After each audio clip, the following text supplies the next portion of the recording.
Okay, so today we're going to talk about the Razer Tartarus V2. Um, that is a keypad here that basically supports the hand pretty well and allows you to preset different keybinds and settings and make a bunch of different key maps so that you can play your games the way you want to play. One thing to know is I'm actually a bit of an older gamer as far as I've gamed a long time. Grew up, Nintendo, Sega Genesis. I did play PC in the early '90s up to about 2000, and then I kind of went straight into the consoles. Big jump from Sega Genesis all the way to Xbox. Um, and then never looked back. Played consoles up until a couple years ago, when I finally was ready to make the transition back to PC. And however, I had gamed for so long with a controller. That's what I was used to. I wasn't ready to do a lot of high-speed gaming on a keyboard. Plus, my hands just don't move as well as they used to, and so having a supported keypad that I can actually set up different buttons and keybinds so that I don't actually have to try and reach across a keyboard to press different buttons sounded like a good idea. I looked through a lot of the different ones on the market before I finally settled on the Razer. Um, wasn't everything that I wanted. The only thing that I was really wasn't really happy with when I first got it, but since it's grown on me, is I thought coming from a console, the thumbstick would actually be a standard thumbstick where it would be fluid, whereas this one actually clicks when you press the different buttons, and you might actually hear it a little bit. Maybe not. But anyway, they actually it actually does make a noise when you're moving it around.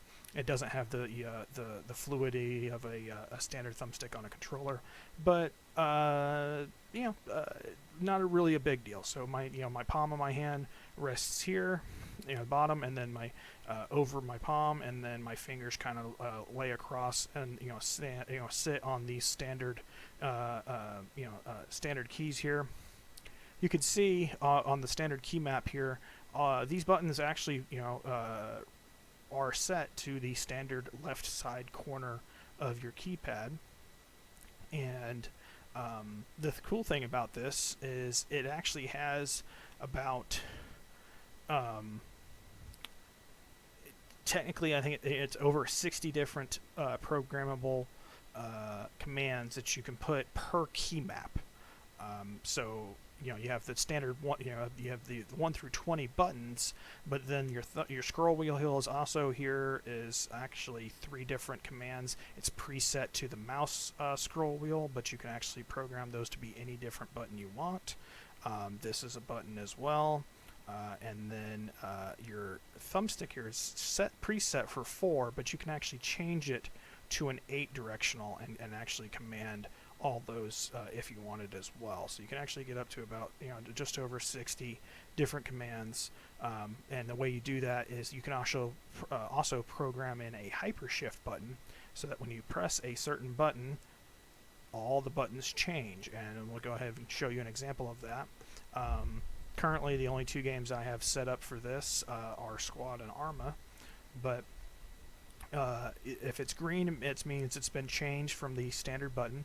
And what's cool about this is because you don't actually have to change the keybinds in game. You can actually use the default keybinds, even if you don't like where it is on the keyboard. That doesn't matter, because you can actually just take that default key button and change it to something on your keypad that the position that you want to reach to press it. But let's go ahead, and if we were to press hypershift, let's show what would happen. So when I'm playing Squad, I press the hypershift button. In my case, the hypershift button is actually located on the mouse. I've actually preset my mouse one button to hypershift, and when I press that, all the buttons change, pretty much. But they all change to other commands, so that I can press and do other things while still playing. and I don't have to reach any further to reach different commands. It's all located here on the keypad. So when I press Hypershift, this is what I do. I've left the arrow keys alone. That way I can still move around and press the different commands if I needed to. But by doing this, like I said, it allows me to reach different commands and not actually have to stretch my hand. And it's very easy to change the commands on one of these. Let's go ahead and do a couple examples here. So when you press on one of these buttons, you're like, you know what, I don't really, this number one button doesn't mean number one, so we'll go ahead and change what it does. You can always change them back to the defaults by going here. You can change it to different joystick features if you wanted to. The most common one is going to be the keyboard function, which is preset to key recording, so you could actually just press the button on your keyboard that you want it to be, and then you can save that.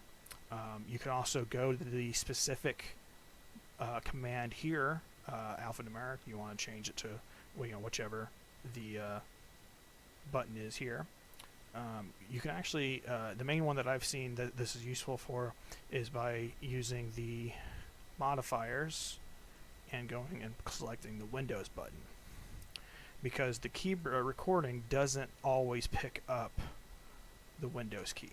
So right now I'm pressing the Windows key, nothing is happening. Let's just make sure that's working. I press G. Okay, G registered that I pressed it, but Windows does not. And so that's how you would actually change that. So the you can also do a bunch of different features over here. You can change any one of these buttons to a hypershift command. You can have it to switch key maps and stuff like that. And actually, in theory, you could actually increase the number of commands by actually making other key maps, so that like in my case, I have down here set to cycle key map. I could actually switch to press down, switch to my ARMA key map, or I could call that key map 2. All the commands would be different. I hit hypershift, they're different again. If I don't like any of those key maps, I can then change to another key map, and then again press those commands or hypershift into the other commands and then back. And then you can continue to cycle through your key maps by as long as you have every key map set to the same cycle key map button down on whatever one you can continue to cycle through. That's how you can get an insane number of key binds all at the palm of your hand. But like I said, even just having these reset was such a big boon for me that it has made this purchase one of the best ones I've ever done. But again, it's all preference. So if you do like how the keyboard works, then this wouldn't be for you. But you can have, I believe, up to 12 different key maps programmed, and it'll cycle through them. And then the Razer Synapse program here comes standard with any Razer device, because they all have RGB, so you can actually set up those as well and set up different commands there and how it looks. And then you have, you could actually set up your keyboard differently if you didn't like it as well. One of the cool features that they have is a gaming mode where you can actually have it disable Alt F4, so Alt F4 won't close out your game when you press it accidentally. I'm sure some gamers would like that. But that's what I wanted to talk about. It's like I said, it was a cool feature. I wanted to talk about it because I know I have some friends and people that I play with that have similar issues and just don't realize this is an option and something that they could play or change to if they wanted to. And I figured if I gave a good review and showed them how it was, at least they would know what they're getting into before they purchase it. And that's where we're at.